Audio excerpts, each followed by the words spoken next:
Hi friends, good morning. అందరూ ఎలా ఉన్నారు? బాగున్నారా? నేను చాలా బాగున్నాను. అయితే ఈరోజు ఇడ్లీ పిండితో దోశ చేస్తున్నాను. ఇడ్లీ పిండితో దోశ ఏంటి అని అనుకుంటున్నారా? అప్పుడప్పుడు మన ఇళ్ళల్లో కూడా మనం ఇడ్లీ పిండిలో కొద్దిగా ఆనియన్స్, కరివేపాకు, కొద్దిగా జీలకర్ర కలుపుకొని దోశ వేస్తే సూపర్ ఉంటుంది. అయితే ఇంట్లో ఇడ్లీ వేస్తే దోశ కావాలనిపిస్తుంది. దోశ చేస్తేనేమో ఇంకా ఏదో పూరీ కానీ ఏదో ఒకటి తింటే బాగుంటుంది అనిపిస్తుంది. అంటే పిల్లలైతే ఒకరోజు ఇడ్లీ తినగానే నెక్స్ట్ డే మళ్ళీ అటు దోశ కావాలి అని అడుగుతారు. మనం కూడా అంతే అనుకోండి. మీరు ఎప్పుడైనా ఇలా ట్రై చేస్తే ఇడ్లీ పిండితో కామెంట్ చేయండి. సపోర్ట్ చేసిన మీ అందరికీ చాలా చాలా థ్యాంక్స్ అండి. అలాగే నా వీడియోస్కి ఎవరు కామెంట్ చేయట్లేదు, ఎలా ఉంటున్నాయి కూడా ఒక్కరు కూడా చెప్పట్లేదు.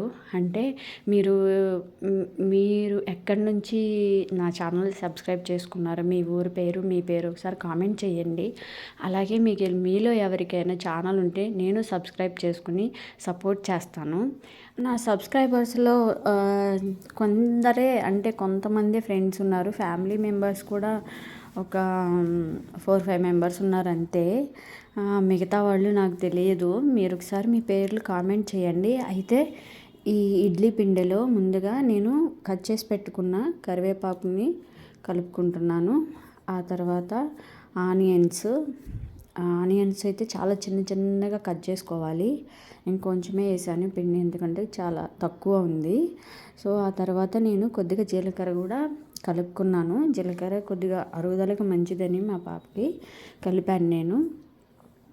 ఆ తర్వాత కొంచెం సాల్ట్, చాలా తక్కువ సాల్ట్ వేసి మొత్తం బాగా మిక్స్ చేసుకుని ఆ తర్వాత దోశ వేసుకోవాలి. సో కొద్దిగా ఆయిల్ తీసుకుని దోశల పెనం మీద అది మొత్తం స్ప్రెడ్ చేసుకుని దోశ వేసిన తర్వాత దాని మీద ఒకటి ఏదన్నా మూత పెట్టాలన్నమాట. బయట అంటే ఆవిరితో కూడా లోపలంతా ఉడుకుతుంది. అంటే మామూలు దోశ పిండి అయితే మనం పలసగా వేసుకున్నా కానీ వస్తుంది. ఇదైతే కొద్దిగా లడ్డుగా వేయాలి.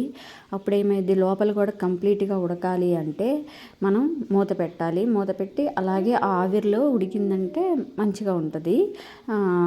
ఇలా మూత పెట్టి ఉడికిస్తేనే అది కంప్లీట్గా ఉడుకుతుంది అన్నమాట. ఓకే, చూసారా?